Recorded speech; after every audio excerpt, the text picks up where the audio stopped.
चापडगाव आणि परिसरातील सर्व बंधू भगिनींना माझा नमस्कार।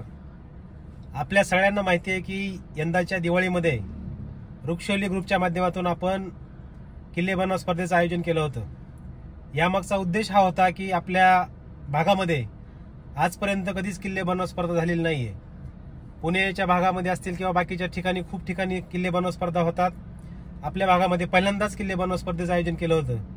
त्यामुळे प्रतिसाद कसा मिळेल याची काही आपल्याला खात्री नव्हती, पण मला सांगायला या ठिकाणी आवडेल की आपल्याकडं जवळपास 35 स्पर्धकांनी यामध्ये मुलांनी भाग घेतला होता आणि त्यामध्ये चांगल्या पद्धतीने सगळे किल्ले बनवले जाणार होते। परंतु आपल्याला हे पण माहिती आहे की दिवाळी सुरू असतानाच अचानक पावसाला सुरुवात झाली आणि सलग 3-4 दिवस आपल्या भागामध्ये पाऊस पडला आणि त्यामुळे बऱ्याचशा लोकांनी किल्ले बनवले।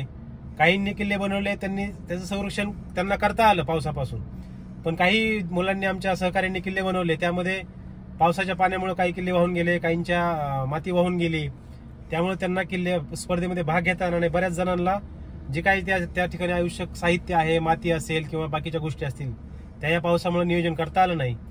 आणि आपण परवा 23 आणि 24 तारखेला या किल्ले बनव स्पर्धेमध्ये ज्यांनी सहभाग घेतला, त्यांनी किल्ले बनवले, त्या किल्ल्यांचं परीक्षण आम्ही टीमनी केलेलं आहे।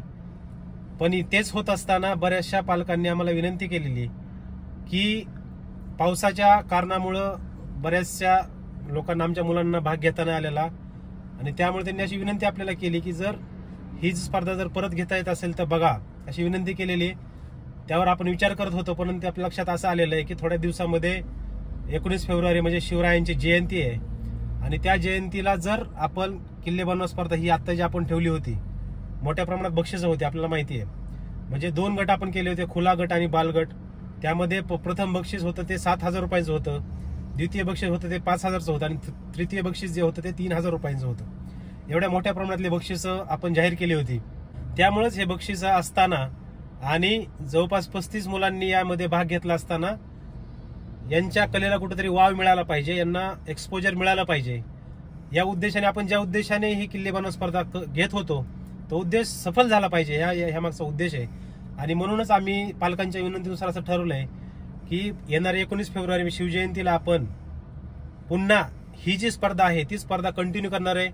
आणि अजून ज्या मुलांना या स्पर्धेमध्ये भाग घ्यायचा आहे, ज्यांना नवीन आपल्या क्रिएटिव्हिटीचा वापर करून जे किल्ले चांगल्या पद्धतीने बनवायचे, तर त्यांच्यासाठी ही 19 फेब्रुवारी जी आहे येणारी ती अत्यंत चांगली संधी असणार आहे।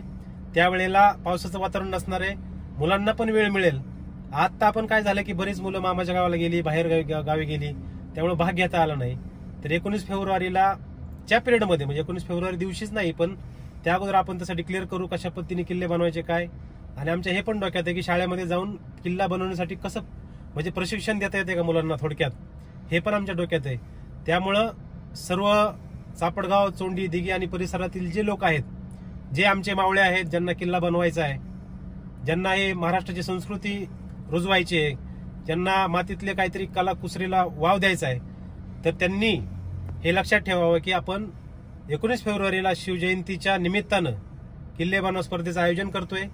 त्या पद्धतीने आपण लक्षात ठेवावं। आणि हे जे आता जे आपण किल्ल्यांचं परीक्षण केलेलं आहे त्यांना पण माझी विनंती की आपण थोडं सहकार्य करावं आणि आपलं जे काही परीक्षण झालेलं आहे ते परीक्षण निश्चितच पुढच्या किल्ले बनव ज्यावेळेस घेणार आहे आपण 19 फेब्रुवारीला, त्यावेळेला आपलं ते सगळं जर अभिविचारात घेतलं जाईल।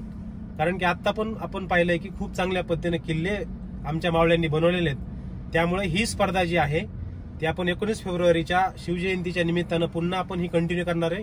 त्यामध्ये खूप मोठ्या प्रमाणात आपण भाग घ्या, योग्य पद्धतीने आम्ही आपल्यापर्यंत चांगल्या पद्धतीने पोहोचू, आपण चांगल्या पद्धतीने नियोजन करू आणि अजून शिवजयंती कशा पद्धतीने चापडगावची मोठी करता येईल त्या दृष्टीने पण आपण चांगल्या पद्धतीने प्रयत्न करू।